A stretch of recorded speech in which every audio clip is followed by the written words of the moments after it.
2023년이 밝은 지도 엊그제 같은데 벌써 한 달이 훌쩍 지나가고 2월 첫째 주가 되었습니다.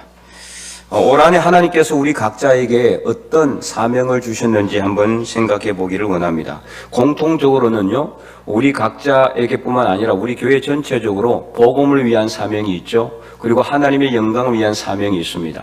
그리고 우리 여러분 각자에게는 우리 교회 안에서 여러분들에게 맡겨진 사명이 있습니다. 구역장건찰로서, 또 여러 가지 부서장으로서, 또 여러 임원으로서 자치에 또 여러 다양한 그런 사명들이 있죠. 그리고 여러분 개인적으로도 보면은 올 한 해 이루어야 될 사명이 분명히 있을 것입니다. 그 사명이 무엇인지는 여러분들이 잘 알고 있겠죠. 중요한 것은 뭡니까? 그 사명을 이루기 위해서 환경을 탓하지 마시고 여러분의 조건과 주변에 있는 그런 환경을 탓하지 마시고 믿음으로 성령의 능력을 의지해서 올 한 해 저와 여러분에게 주신 하나님께서 주신 그 귀한 사명을 잘 감당하여 마지막 때에 하나님께 주님께 칭찬받는 하나님의 거룩한 백성들이 다 될 수 있기를 간절히 축원드립니다. 오늘 본문은 하나님께서 이사야를 선지자로 부르시는 그런 소명의 과정, 사명을 주시는 내용이 기록이 되어 있습니다. 당시 이사야가 선지자로 부르심을 받았을 때는 남유다가 참으로 영적으로, 정치적으로, 경제적으로 모든 전반적으로 힘들고 어려운 때였습니다. 그래서 이사야서 1장 1절을 보면은 유다 왕 우시야와 요단과 아하스와 히스기야 시대에 아모스의 아들 이사야가 유다와 예루살렘에 관하여 본 계시다, 이렇게 기록되어 있어요. 이사야가 활동했던 시기는 4명의 왕이, 남유다에 무려 4명의 왕이 집권했던 그런 시대였습니다. 오랫동안 이사야는 선지자로 활동을 했다라는 거죠. 그래서 그가 선지자로 부르심을 받았을 그때는 또 어떤 때였느냐? 오늘 우리가 읽진 않았지만 이사야 6장 1절을 보면은 우시야 왕이 죽던 해에라고 되어 있어요. 우시야 왕이 죽던 해에 이사야가 선지자로 부르심을 받았습니다. 당시 남유다의 우시야 왕은 하나님 보시기에 정직한 왕이었습니다. 그러나 하나님께서 그를 강성하게 해주자 교만해지기 시작합니다. 그래서 범죄하였고 악을 행하기 시작하는데 가장 큰 악이 뭐냐? 제사장만 할 수 있는 성소에 들어가서 제사장만 할 수 있는 분향하는 일을, 하나님께 향을 태워드리는 일을 제사장만 할 수 있는데 이 왕이 교만해지기 시작하니까 자기가 제사장 역할을 한다고 분향을 하다가 그의 이마에 나병이 들었습니다. 그래서 그는 평생도록 별궁에 갇혀서 지낼 수밖에 없었습니다. 그리고 그의 아들 요담이 그를 대신하여 나라를 다스리다가 왕이 되었는데요. 요담도 그의 아버지 우시야처럼 처음에는 정직하게 행하였지만 그러나 그는 평생토록 하나님의 성전에 들어가지 않았습니다. 하나님 성전에 들어가지 않았다는 것은 무슨 뜻입니까? 제대로 하나님께 예배드리지 않았다라는 거죠. 그러니까 당연히 백성들은 부패하였다, 그렇게 성경은 기록하고 있습니다. 그리고 요담의 뒤를 이은 요담의 아들 아하스 왕은 정말 남유다에서는 가장 악한 므낫세 왕 다음으로 악한 왕이었어요. 온갖 우상들을 다 섬겼어요. 그리고 하나님이 그토록 싫어했던 몰렉에게 자기 자녀들을 내어주는 거, 이게 뭐냐면은 타는 불에다가 자녀들을 던져가지고 자녀를 불에 태워 죽이는 거예요. 인신제사입니다. 이것을 남유다, 그것도 다윗의 적통이었던 이 아하스 왕이 행하였다는 거죠. 우상을 섬기는 이방 족속들도 잘 하지 않는 그런 짓을 이 아하스 왕이 했어요. 그리고 그는 공고할 때 더욱더 하나님을 의지해야 되는데 오히려 우상의 신들을 의지하고 그가 아수르 왕을 의지하다가 결국에는 아수르에게 오히려 공격을 당해서 공경에 처하는 그런 경우도 많이 있었습니다. 그래서 결국 그는 죽어서도 열왕의 묘실에는 들어가지도 못했어요. 이런 최악의 상황 가운데서 하나님은 이사야를 불렀습니다. 그 이사야가 활동하던 마지막 시기에 그가 만난 히스기야 왕은 남유다의 선한 왕이었지만 그 앞에 3명의 왕은 다 악한 왕들이었어요. 어떻게 보면 최악의 상황 가운데서 하나님은 이사야를 선지자로 불렀다라는 것이죠. 그래서 오늘 본문 8절 전반절에 하나님은 이사야를 어떻게 부르십니까? 8절 전반절 말씀 한번 읽어볼까요? 내가 또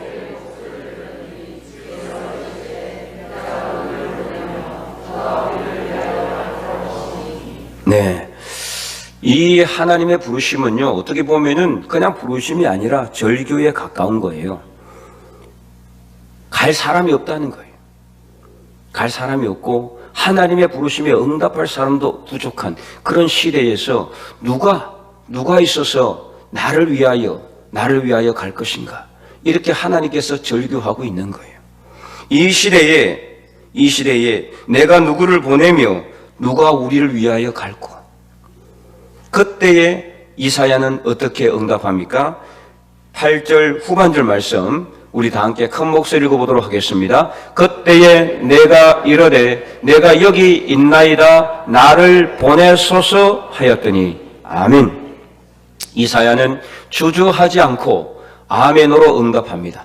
주님, 내가 여기 있습니다. 제가 여기 있으니까 저를 보내주시옵소서. 못한다고, 나는 안 간다고, 나는 못한다고 그렇게 그는 뒤로 빼지 않았습니다. 거절하지 않았습니다. 하나님의 부르심에 제가 여기 있습니다. 저를 보내주시옵소서. 그는 담대하게 하나님의 부르심에 응답하게 되었습니다. 그러자 하나님은 9절과 10절에 그렇다면 너는 가서 백성들에게 전하는데 그들이 들어도 깨닫지 못하게 하고 보아도 알지 못하도록 전하라는 거예요. 그래서 백성들의 마음을 어떻게 하라고 말씀하고 있어요? 둔하게 하고 그들의 귀가 막히게 하고 눈이 감기게 하라고 합니다. 왜 그렇다고 이야기하고 있습니까? 그들이 돌아와서 고침을 받을까 염려한다라는 거예요.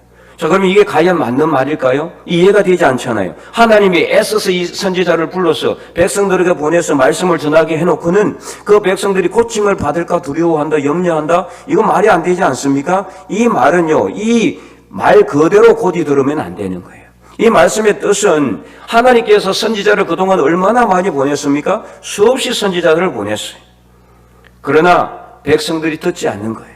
마찬가지입니다. 이사야도 하나님께서 부르셔서 그를 선지자로 부르셔서 그를 보내지만은 백성들이 듣지 않습니다. 왕도 듣지 않습니다. 나중에 히스기야 왕만 들어요. 어쨌든 간에 이 이사야 선지자가 선지자로 부르심을 받아서 하나님 말씀을 전해도 백성들이 들어도 깨닫지도 못하고 보지도 못하고 영적인 귀가 닫히고 영적인 눈이 닫혀 있는 상태이기 때문에 그들이 아무리 그들에게 전해도 그들이 깨닫지 못하고 보지 못하고 고침받지 못한다라는 것을 대조적으로 강조하고 있는 내용이에요. 얼마나 참으로 최악의 상황입니까? 그래서 언제까지 이렇게 하라고 명령하고 있습니까? 11절과 12절을 보니까 집에 모든 사람들이 다 사라질 때까지, 모든 땅이 집이 황폐해질 때까지, 다 무너질 때까지, 그래서 사람들이 붙잡혀서 멀리 옮겨질 때까지, 쉽게 말하면은 포로로 잡혀갈 때까지 그렇게 전하라고, 하나님의 말씀을 전하라고 명령하고 있어요. 자, 그래서 여기서 우리는 한 가지 반문하게 됩니다. 도대체 그러면은 이렇게 할 건데, 결국에는 결론이 이렇게 될 건데, 왜 굳이 애써서 이사야를 선지자로 부르셔서 그렇게 수고하게 하십니까? 그런 질문이 생기지 않습니까? 수고할 필요가 없잖아요. 결국에는 이렇게 될 텐데, 듣지도 않을 거고, 그잖아요? 깨닫지도 못하는데, 전해서 이 사람들이 깨닫고 회개하고 돌아오면은 그러면은 될 텐데, 그러지도 않을 텐데 왜 굳이 선지자로 부르심을 받아서 백성들에게 가서 수고롭게 그렇게 복음 전하는 일을 해야 되느냐 말이에요. 그 이유는 있습니다. 두 가지가 있어요. 잘 들으세요. 첫째는요, 그들로 하여금 자신들의 멸망의 원인을 하나님께로 돌리지 못하게 하기 위한 것입니다. 나중에 만약에 선지자를 보내지 않았어, 그들이 복음을 듣지 못해서 멸망의 길을 갈 때 우리의 멸망의 원인이 하나님께 있습니다. 하나님이 우리에게 말씀하지 않았잖아요. 이렇게 핑계대지 못하도록 하기 위한 하나님의 뜻이 있다라는 겁니다. 이스라엘 백성들은요, 끝없이 하나님을 원망했어요. 광야 40년 훈련을 받을 때 그들은 10번이나 하나님을 시험했다고 그랬어요. 툭하면 모세와 아론을 찾아와서 불평을 쏟아놓습니다. 그러한 이스라엘 백성들이 목이 굳은 백성이라 그랬어요. 패역한 백성이라 그랬어요. 배은망덕한 백성들이죠. 힘들고 어렵다고 죽겠다고 소리칠 때는 언제고 이끌어내 주셨더니 이제는 여기서도 힘들다고 다시 애굽으로 돌아가서 노예 생활하겠다라고 소리치고 부르짖는 이 백성들에게 하나님이 정말 너무나 오래오래 참으셨죠. 지금도 참고 있는 겁니다. 그래서 이사야 선지자를 통해서도 그들에게 복음을 전하게 하는 겁니다. 듣든 안 듣든. 그래서 에스겔 선지자들을 통해 하나님께 에스겔 선지자들을 부르셔서 뭐라고 말씀하셨습니까? 듣든지 아니 듣든지 너는 전해라. 아니 듣든지. 두 번째는 여전히 그들 중에는 아주 극소수이지만은 하나님의 말씀을 듣고 회개할 수 있는 사람들이 있다는 거예요. 남은 자들이 있다라는 겁니다. 남은 자들. 그들을 위해서라도 누군지는 모르기 때문에 어쨌든지 간에 가서 복음을 전해야 될 사명이 이 선지자들에게는 있었습니다. 오늘 우리도 마찬가지. 어차피 온 세상을 하나님께서 다 다스리고 계시고 이 역사의 주인이신 하나님께서 계시는데 우리가 애써서 복음을 전할 필요가 있겠는가라고 생각할지 모르지만 당연히 그래야 될 필요성이 있습니다. 방금 말씀드린 것처럼 이 온 세상 사람들로 하여금 복음을 듣지 못해서 내가 예수 믿지 못했다라고 내가 구원받지 못했다라고 핑계대지 못하도록 해야 될 사명이 오늘 저와 여러분에게 있는 줄로 믿기 바랍니다. 두 번째는 여전히 이 세상에는 하나님의 말씀을 듣고 회개하고 하나님께로 돌아올 수 있는 남은 자들이 분명히 있습니다. 그들을 위해서라도 우리는 부지런히 만나는 사람마다 그들이 누군지 모르기 때문에 복음을 전해야 될 사명이 있는 것입니다. 그래서 열심히 전하는 겁니다. 이 사람인지 저 사람인지 모르잖아요. 하나님만 아십니다. 그러므로 우리는 안 믿을 사람이든 믿을 사람이든 누구든지 간에 복음을 전해야 되는 것이죠. 그러므로 사랑하는 성도 여러분, 오늘 우리도 만나는 사람마다 부지런히 복음을 전하고 이 세상이 하나님께 핑계대지 못하도록 할 뿐만 아니라 남은 자들을 주님께로 돌아오게 할 수 있는 이 시대의 마지막 선지자로서의 사명을 감당할 수 있기를 간절히 축원드립니다. 이 상을 통해서 볼 때 하나님은 항상요 우리를 언제 부르시느냐? 최악의 상황 가운데서 하나님의 사명을 우리에게 주신다라는 거예요. 필리핀에 그 마닐라 김성재 선교사님이 계십니다. IMF 때 신학을 해서 제자들 교회를 개척을 했고 그런데 그 힘든 상황에서 필리핀 마닐라의 선교사로 부르심을 받았어요. 뿔로라는 빈민촌에 가서 후원 교회도 없이 개인 후원자도 없이 그냥 홀롤단신 혼자 가가지고 이 뿔로라는 천막교회를 세웁니다. 천막 하나 세워놓고 거기 아이들을 불러놓고 예배를 드리는 거예요. 그래서 이 아이들이 예배 자리에 나와가지고 엄청난 역사가 일어나기 시작을 합니다. 예배가 끝나도 가지를 않는 거예요. 예배 끝나도 가지도 않고 선교사님 말씀 더 듣고 싶어요. 예배 더 드리고 싶어요. 그리고 예배가 끝나면은 통성으로 하나님께 기도하기 시작하는 겁니다. 그래서 그들의 부모도 점점 변하기 시작했고 아이들이 몰려오는데 그냥 놀라울 정도로 엄청난 부흥의 역사가 일어났어요. 근데 그 중에 한 명 지겐이라는 아이가 있었습니다. 바로 저 사진에 나온 아이입니다. 너무나 그 먹지를 못해가지고 천식을 앓고 있었는데 사진 내려주세요. 응급실에 실려가기를 수없이 반복을 했어요.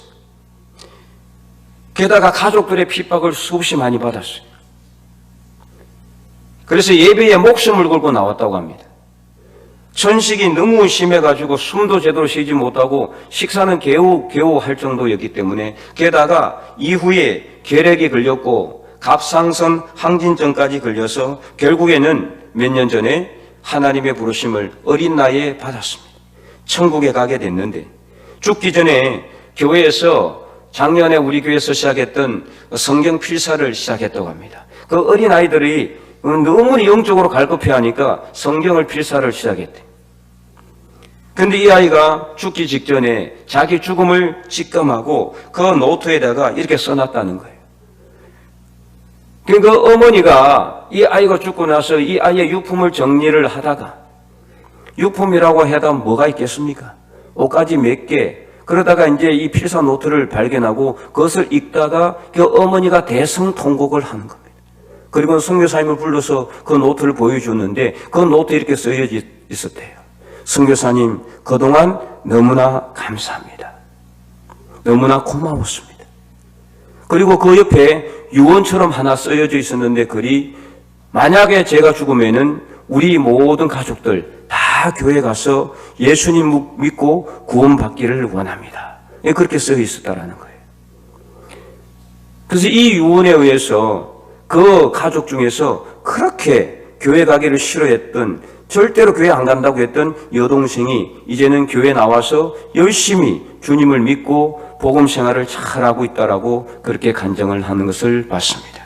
작년 다니엘 기도회에서 간증을 하셨는데 그 선교사님이 간증을 할 때 이렇게 말씀을 했어요. 마지막 결론적으로 하나님은 최악의 상황에서 우리를 부르셔서 최상의 복음을 전하게 하십니다. 참으로 그런 것 같아요. 하나님은 항상 우리가 최상의 상황에서 우리를 부르시는 것이 아니라 우리를 최악의 상황에서 부르셔서 하나님의 사명자로 세우신다라는 거예요. 이런 이유가 있습니까? 무슨 이유가 있습니까? 바로 우리 힘과 능력으로 했다라고 자만하지 않도록, 교만하지 않도록, 그래서 하나님만 의지할 때 하나님께서 역사하신다는 사실을 깨닫게 하도록 하기 위한 하나님의 크신 뜻이 있다라는 것입니다. 성경에도 보면 다 마찬가지지 않습니까? 모세는 애굽의 왕자의 신분이 있을 때, 최고로 잘 나가고 있을 때, 그때 하나님이 그를 부르지 않았습니다.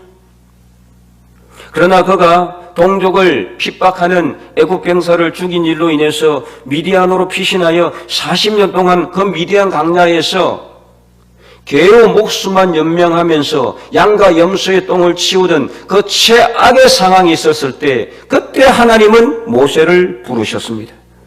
그리고 그의 손에 하나님의 능력의 지팡이를 쥐어주었고, 그는 애굽으로 가서 10가지 재앙과 홍해를 가르시고, 그리고 광야 40년 동안 이스라엘 백성들로 하여금 이 세상에 살아가는 것이 떡으로만 사는 것이 아니라 하나님의 입에서 나오는 모든 말씀으로 살아야 된다는 것을 분명히 깨닫게 해준 가장 최고의 이스라엘의 영적 지도자가 된 것입니다. 다윗과 기드온과 느헤미야, 에스라, 다니엘, 바울, 우리가 열거하면 끝없이 성경에 나오는 인물들 모두가 그렇죠. 이들 다 보면 어떻습니까? 잘 나간 때 그때 부르지 않았어요. 다 힘들고 어려운 때 하나님께서 그들을 부르셨어요. 포로로 잡혀갔을 때, 먼 타국 땅에 비참한 노예 신세에 있을 때 그때 하나님은 이들을 불렀어요. 그래서 최악의 상황에서 하나님의 부르심을 받아 최상의 하나님의 영광의 통로로 하나님은 사용하셨다라는 겁니다. 지난 수요 예배 때도 마태복음 14장에 나오는 이 오병이어의 기적의 역사는 언제 일어났다고 했습니까? 어디에서 일어났습니까? 빈들에서 일어났습니다. 아무것도 없는, 모든 것이 부족한 최악의 상황 가운데서 하나님만 바라보며 오병이어를 하나님께 드려설 때 남자만 5,000명이나 넘는 사람들이 다 배불리 먹고 12강조리가 남는 엄청난 기적의 역사는 아무것도 없는 최악의 상황에서 일어났다는 것을 여러분 분명히 기억하시기 바랍니다.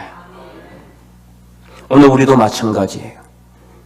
경제적으로 정치적으로 너무나 힘든 시기에 우리는 살아가고 있습니다. 코로나 이후에 많은 교회가 출석이 반으로 줄었다고 합니다.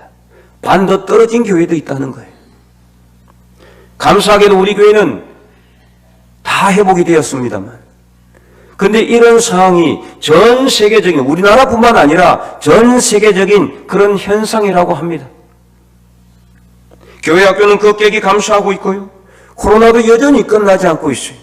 러시아 우크라이나 전쟁도 앞으로 1년 이상 더 지속될 것이라는 그런 이야기가 나왔습니다. 이런 최악의 상황 가운데서 하나님은 우리를 향하여 부르짖고 있습니다. 누가 우리를 위하여 갈고 내가 누구를 보낼고 내가 누구를 보내며 누가 우리를 위하여 갈고 하나님 오늘 우리를 부르시는 이 부르심에 우리 모두가 주님 제가 여기 있나이다 저를 보내주시옵소서 담대하게 응답할 수 있기를 간절히 축원합니다. 물론 하나님의 부르심에 우리가 즉각 그대로 응답한다는 것 그대로 응답한다는 것 참으로 어려워요. 바로바로 응답한다는 거 너무나 쉽지 않습니다. 그래서 이사야도요 처음 하나님의 임재를 경험했을 때 그는 어떻게 고백했느냐. 이사야 6장 5절에 보면은 이렇게 말하고 있어요. 이사야 6장 5절에 그때에 내가 말하되 하로다 나여 망하게 되었도다. 아니 도대체 하나님의 임재를 경험했는데 왜 이렇게 말하고 있다는 말입니까? 6장 1절에서 4절에 보면은 하나님이 놀라운 모습으로 영광의 모습으로 그 성전에서 나타나는 것을 이 이사야가 보고 그냥 까무라칠 정도로 그가 놀라웠습니다. 하나님의 놀라운 임재를 그는 경험하고는 그가 고백했던 말이 화로다 나에게 화가 있도다. 이제 나는 망하게 되었다. 죽게 되었다라고 그가 고백할 수밖에 없었던 이유가 무엇이냐. 바로 입술이 부정한 사람 중에 내가 만군의 여호와 거룩하신 하나님을 만났기 때문이라고 그는 고백했습니다. 입술이 부정한 사람이란 무슨 뜻이냐. 죄인 중에 거한다란 뜻이에요. 아무리 이사야가 의롭고 선한 사람이라고 해도 그는 여전히 죄인입니다. 죄인 중에 거하고 있기 때문에 죄인일 수밖에 없고 죄인 중에 있으면서 만군의 여호와 거룩하신 하나님을 그가 만났기 때문에 이제 나는 죽었다라고 그는 고백하게 된 겁니다. 그냥 하나님 감사합니다 이렇게 한 것이 아니에요. 하로다 나여 망하게 되었도다 이렇게 탄식할 수밖에 없었던 것입니다. 그러나 하나님은 어떤 분이십니까? 아무것도 준비하지 않고 하나님은 사람을 절대 부르지 않습니다. 모든 것을 준비하고 하나님은 부르신다는 사실이에요. 그래서 이사야서 6장 6절에서 7절을 보면은 이렇게 기록이 되어 있습니다. 그때에 그 서랍 중에 하나가 부둣가로 제단에서 집은 바 핀 숯을 손에 가지고 내게로 날아와서 그것을 내 입술에 대며 이르되 보라 이것이 내 입에 닿았으니 내 악이 제하여졌고 내 죄가 사하여졌느니라. 아멘.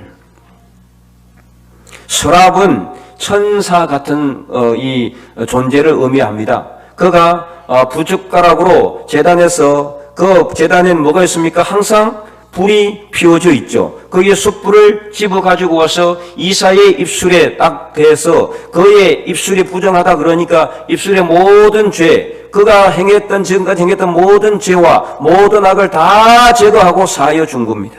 그리고 나서 이제는 가라고 명령하고 있는 것입니다. 오늘 우리도 마찬가지예요. 하나님의 부르심을 받으면은 아멘으로 응답하시기 바랍니다. 나는 못한다. 나는 부족하다. 이런 이야기하면 안 됩니다. 이는 교만이에요. 하나님 거룩하신 하나님, 능력이 많으신 하나님께서 우리에게 아무것도 준비하지 않고 그냥 무작정 부르시겠습니까? 힘이 없는 자에게는 힘과 능력을 주실 것이고 지혜가 없는 자에게는 총명을 더하여 주실 것이고 사람이 없는 사람에게는 사람을 붙여주시는 분이 하나님이신 줄 믿으시기 바랍니다. 그러면 우리가 아멘으로 응답하고 나가면은 하나님께서 모든 것을 이루어 주실 줄 믿으시기 바랍니다. 그러므로 오늘 우리는 이 폐역한 시대에서도 분명한 소망을 발견할 수 있기를 바랍니다. 어떤 소망입니까? 오늘 본문 13절 말씀 우리 다 함께 큰 목소리로 보도록 하겠습니다. 그 중에 10분의 1이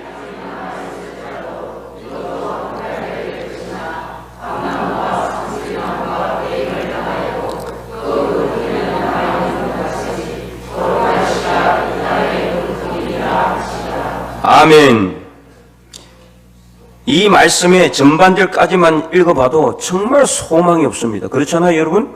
자, 다 망하고, 다 불타고, 다 항폐해져 버리고, 딱 10분의 1만 남았어요. 그런데 이것까지도 항폐해지고, 그 중에 있는 밤나무와 상수리 나무까지도 배임을 당했다는 거예요. 밤나무와 상수리 나무는 어떤 나무입니까? 열매가 있는 나무예요. 다시 말해서 열매가 다 사라진, 소망이 다 사라진 상황이에요. 아무 소망이 없는 사람. 그러나 이 소망이 완전히 사라진 것이 아니라는 것을 13절 후반절은 이야기하고 있습니다. 우리 13절 후반절 다시 한 번 더 읽어볼까요? 그 거루터기는 남아있는 것 같이 거룩한 씨가 이 땅에 거루터기니라 하시더라. 아멘. 여러분 거루터기를 본 적 있습니까? 나무가 밑둥까지 다 잘려도요, 뿌리만 뽑히지 않으면은 거기서 뭐가 납니까? 싹이 나요.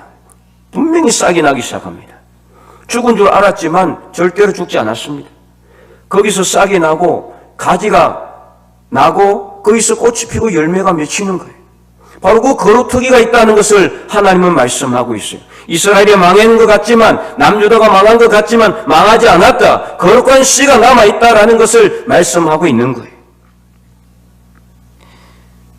그러므로 사랑하는 성도 여러분, 내가 누구를 보내며 누가 우리를 위하여 갈고 부르시는 이 하나님의 음성에 오늘 저와 여러분은 내가 여기 있나이다, 나를 보내소서 분명히 담대하게 하나님 앞에 확신을 가지고 응답할 수 있기를 바랍니다. 그래서 가장 최악의 상황 속에서 세상의 복음의 전파자들, 하나님의 말씀을 맡은 이 시대의 마지막 선지자들이 다 될 수 있기를 간절히 소망합니다.